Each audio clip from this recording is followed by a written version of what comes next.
Salut à tous les amis, c'est Nico, de retour aujourd'hui avec une nouvelle vidéo sur mes achats du mois de janvier 2016. Alors avant de présenter ce que j'ai acheté courant janvier, je tenais déjà dans un premier temps à vous remercier beaucoup parce que au moment où je tourne la vidéo, on a dépassé les 1000 abonnés. Donc c'est juste un truc de déglingo, savoir qu'il y a 1000 personnes qui sont abonnées à ma chaîne, qu'il y a beaucoup de monde qui suivent mes vidéos, donc ça fait vraiment super plaisir. La chaîne, c'est vous, elle est pour vous. Alors, tant que ça vous plaira, je continuerai. Donc, voilà, un grand merci. Je ne vais pas m'étendre plus longtemps dessus, hein. Ceux qui me suivent depuis le début, un gros merci. Je dis aussi bienvenue aux nouveaux, hein, en espérant que ce que vous allez voir va vous plaire. Comme dit, on est là pour partager une passion et c'est bien là l'essentiel. Donc, on va pas traîner, on va attaquer tout de suite. J'ai plus trop envie que mes vidéos durent trop longtemps. Donc c'est encore une fois une vidéo tournée avec le téléphone pour aller le plus rapidement possible. Donc vous voyez devant vous, c'est tout frais, ça date de hier. Donc il y a le nouvel Amiibo qui est sorti de la collecte Super Smash Bros. Donc le petit Lucas, issu de Earthbound, fameux jeu sorti sur Super NES. Donc voilà, content de l'avoir rentré, en espérant que bientôt cette collecte des Super Smash Bros va se terminer parce que il commence à en avoir vraiment beaucoup. Donc voilà, hein, je vais vous le présenter rapidement, il est plutôt sympa pour ceux-là qui l'ont pas vu. Donc ouais, il a un bon petit look, voilà, il est plutôt propre, c'est du classique, c'est pas le plus beau des Amiibo, mais bon, franchement moi ça me plaît bien. Et puis surtout il n'y en a que un, donc niveau bourse ça fait plaisir que de lâcher que 13 euros ou 15 euros pour un seul amiibo, quoi. Voilà. Donc on va le mettre de côté et puis on va continuer dans les goodies. Quand j'étais à Mont-Leclerc justement pour me prendre le Lucas, le amiibo Lucas, je suis tombé sur un petit truc de la collection Zelda. Donc un petit volant pour la Wii U à l'effigie de Zelda, avec notamment le logo de Zelda, quoi, de la Triforce, avec l'emblème bien évidemment que vous connaissez. Donc voilà, pour 13 euros, ça mange pas de pain, c'est plutôt sympatoche. Et en même temps, j'en ai profité pour prendre un autre truc. C'est la manette GameCube Zelda. Donc je la trouve plutôt classe. Je sais qu'il y a d'autres manettes qui sont sorties, notamment une à l'effigie de Zelda. C'est une manette verte, je crois. Siglée Zelda plutôt. Et franchement, elles me plaisent pas trop ces manettes-là. Je les trouve un peu. Elles ont un look bombé qui me plaît pas beaucoup. Mais franchement, en manette dorée comme ça, GameCube, je trouve que ça le fait. Surtout pour le prix, je crois 17 ou 18 euros, pareil à mon Leclerc. On va pas cracher dessus, j'en avais pour moins de 30 euros pour ces deux trucs-là. Donc ouais, on va pas se plaindre, hein, c'est correct. Bon, c'est siglé Nintendo officiel, mais c'est pas Nintendo officiellement qui les fait. C'est la marque Ori, comme vous pouvez le voir. Voilà, donc ça c'est pour l'aspect goodies. Maintenant, on va rentrer dans le détail sur ce qui vous intéresse le plus. Je vais déjà commencer par un truc que je ne vous avais pas présenté, qui date du mois dernier. C'est un petit jeu sur Nintendo 64, 1080 degrés snowboarding. Ce jeu, je l'avais rentré en décembre, mais j'avais complètement zappé de vous le présenter. Je l'avais en loose sur la N64 et je l'ai vu dans un magasin de jeux vidéo, je vais fréquemment, et il était plutôt propre, comme vous pouvez le constater, complet avec la notice. Donc du coup, j'ai laissé mon jeu j'avais revendu mon jeu en loose, justement à ce même vendeur, pour pouvoir me racheter d'autres jeux. Et puis celui-là, je crois que j'ai dû le payer 12 ou 13 euros, je crois, de mémoire, donc il est plutôt correct. Et c'est un jeu à l'époque que j'avais quand enfin, j'ai toujours la Nintendo 64 de l'époque, mais c'est un des premiers jeux que j'avais, enfin, un des premiers jeux. C'est un jeu que j'avais acheté à l'époque en Day One, hein, le jour de la sortie. Donc voilà, très bon jeu de Snow pour ceux-là qui aiment ça. Bon, bah, on va rester chez Nintendo avec la génération après. J'ai un peu du lourd à vous présenter, entre guillemets. Attrapé sur eBay pour une vingtaine d'euros. Donc la boîte, elle n'est pas dans un état génial, mais ce jeu cote de plus en plus. Il grimpe. Alors je me suis dit, il va peut-être falloir quand même le prendre parce que ça part à des prix. Au début, c'était 20 euros, je trouvais ça trop cher pour ce que c'était. Et là, maintenant, ça part à 30, 40 euros. Dans les cash, ils te mettent ça à 45 là, à l'heure actuelle. Donc voilà, c'est une version française. Je voulais une version française. Elle est un peu scratchée là, ici, hein, mais c'est plus de prime jeunesse. Mais bon, moi je l'ai pour une vingtaine d'euros frais d'envoi compris. Donc plutôt content. Le petit Luigi's Mansion sur GameCube. Alors là, on est un petit peu plus dans du lourd. Et oui les amis, Baten Kaitos, c'était un des derniers gros jeux entre guillemets que je voulais vraiment avoir sur notre très cher GameCube. Et ben c'est chose faite, il est complet, j'allais dire elle. Il est complet avec la notice, c'est une version française, hein, pas une version UK ou allemande. C'est bien exclusif on est bien sur une version française, pas le Baten Kaitos, donc c'est un jeu que je présente plus. Un très très bon jeu de rôle sur la Nintendo GameCube, au même titre que Fire Emblem, Baten Kaitos et le troisième, je l'ai plus en tête. Voilà, bon bref. Content d'avoir rentré ça aussi. Alors, on va rester dans l'univers de Nintendo avec deux autres titres. Là, je dis merci à Dark Ghost, je crois que c'est comme ça ton pseudo sur YouTube. Il m'avait la dernière fois parlé du jeu Rygar qui était sorti. C'est un jeu, comme vous pouvez le constater, Rising Star Game, si le focus veut bien se faire. Voilà, Rising Star Game. Donc ce jeu à la base il était sorti sur la NES. Il est sorti sur la PS2 et il a été adapté sur la Wii. Alors la Wii c'est pas la meilleure des versions, mais c'est la version la moins chère que j'ai trouvée pour même pas 10 € sur internet. Donc voilà, c'est un jeu que j'ai jamais vu en vide-grenier ni en cache. Donc plutôt content de l'avoir attrapé et merci à Dark Ghost de me l'avoir conseillé. J'essaierai de me mettre la main sur PS2 aussi pour voir un peu. Apparemment ce qui change vraiment, comme disait Dark Ghost, c'est les cheveux. Les cheveux qui sont blancs sur la version Wii, et puis je pense que c'est pas forcément adapté à un gameplay, ce type de jeu, un gameplay pour la Wii, mais bon, au moins je l'ai, je suis content. Les jeux Rising Star, j'essaye de me les attraper, donc vraiment content d'avoir mis la main sur celui-ci également. Alors, on avait un joli jeu de rôle, bah il y en a un deuxième qui arrive sur la Wii, enfin trouvé, le Fire Emblem Radiant Dawn. Alors je le dis tout de suite, hein, je ne l'ai pas trouvé en vide-grenier à 50 centimes d'euros, à 2 ou 3 €. J'ai mis le prix. Je suis allé dans mon magasin que j'ai à côté de chez moi, que je salue au passage. Il le vendait 60 €. Il me l'a laissé à 55. Donc plutôt sympa. Il est complet, c'est bien une version française. Il est dans un état plus que correct. Donc voilà, il y a encore le ticket de caisse dedans. Donc ce joli petit jeu. Vraiment content de l'avoir rentré dans la collection. Fire Emblem Radiant Dawn. Radiant Dawn, Radiateur, n'importe quoi. Radiant Dawn. Donc vraiment content d'avoir mis la main dessus.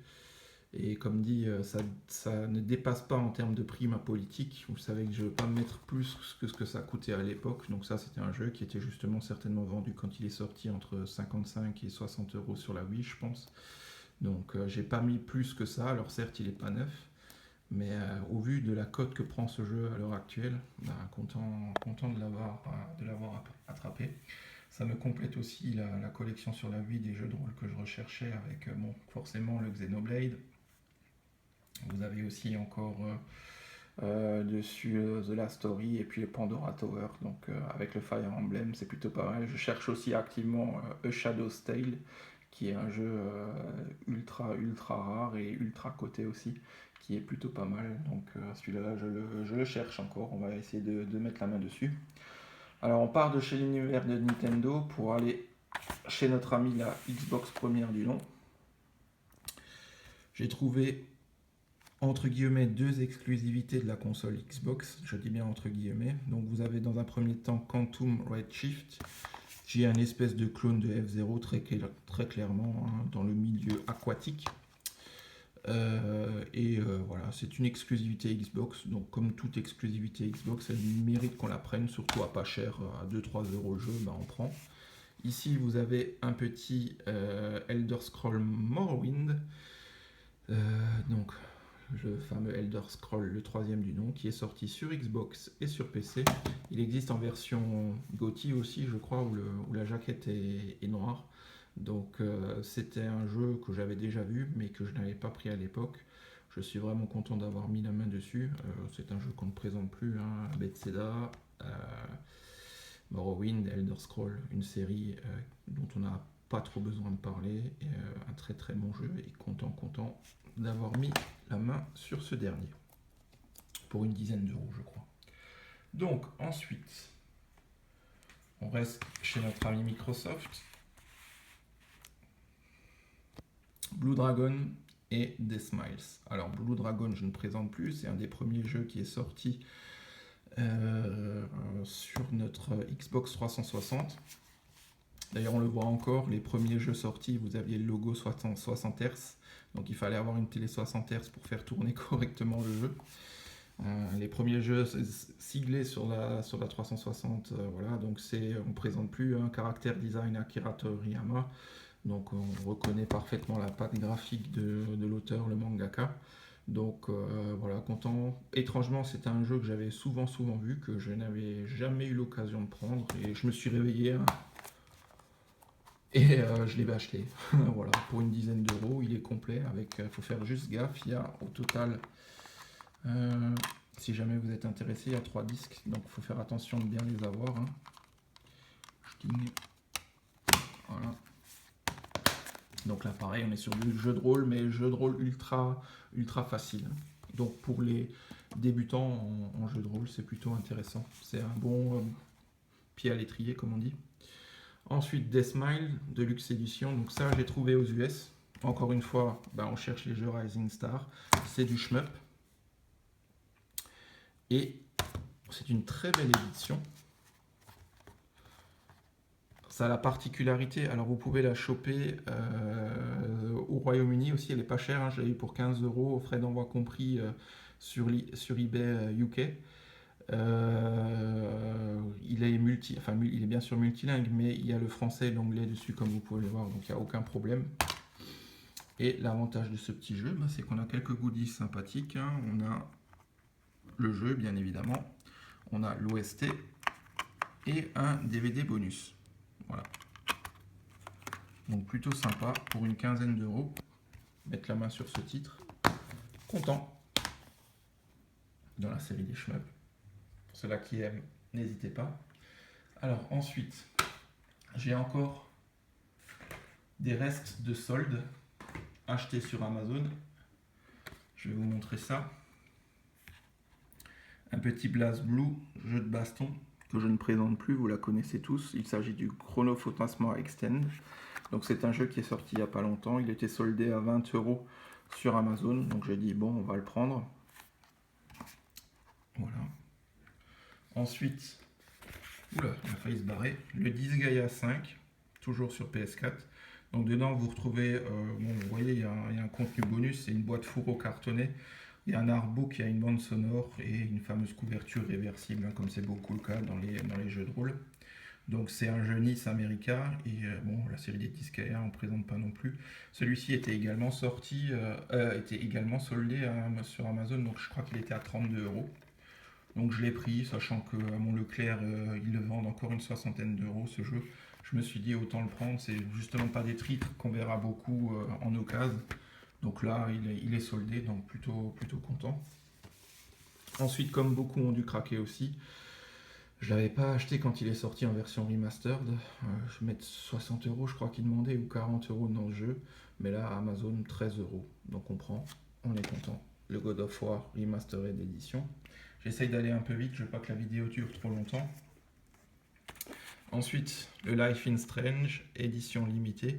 C'est un jeu dont j'avais entendu beaucoup parler. Je suis content qu'ils aient décidé de Square Enix d'en sortir une version matérielle. Une édition limitée qui est sympathique. Si vous voulez voir ce qu'il y a à l'intérieur, je vous invite à aller voir la chaîne de notre ami Ryu. Ryu Gaming, qui effectivement a fait un unboxing il n'y a pas longtemps de ce jeu-là. Vous retrouvez la bande originale et un petit artbook. Voilà, donc c'est un jeu qui est plutôt pas mal pour une trentaine d'euros pour une édition limitée sur PS4. Ma foi, en commandant Day One, hein, comme on dit. À mon Micromania, j'ai trouvé un petit Project X Zone. Donc c'est un crossover Namco, hein, mais un peu avec Capcom, parce qu'on a notre cher ami Dante qui est là aussi. Et les personnages de Capcom, et voilà, c'est édité par Namco Bandai. Et en fait, qu'est-ce que c'est? C'est un espèce de tactical RPG, on va dire. Il y a le 2 qui sort ce mois-ci C'est un jeu qui est pas commun, qu'on voit pas souvent. Je l'ai pris pour une vingtaine d'euros à mon Micromania, content d'avoir mis la main dessus. On va le mettre là. Voilà. Ensuite, on va continuer dans le domaine du portable avec les deux derniers professeurs Layton qui me manquaient. Le professeur Layton, Le Destin perdu et La boîte de Pandore. Alors ces deux titres-là, ça faisait longtemps que je les voyais à mes caches. C'est pas des jeux qui sont rares, mais c'est des jeux qui, dans les caches, ils en demandaient encore 18 euros, une vingtaine d'euros pièce. En tout cas, à mon cache. Et là, j'ai eu la bonne surprise en y allant. J'ai eu les deux pour ce prix-là.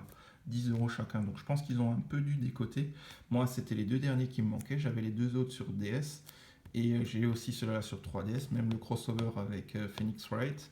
Mais ces deux-là, je n'avais pas. Donc je suis content. Pour le prix d'un, entre guillemets, j'ai eu les deux. Voilà. Ensuite, un peu de rétro sur la Game Boy Advance. Colorin, si on prononce correctement. C'est un des premiers jeux qui est sorti sur la Game Boy Advance. Il est complet, je ne vais pas le sortir de sa boîte de protection.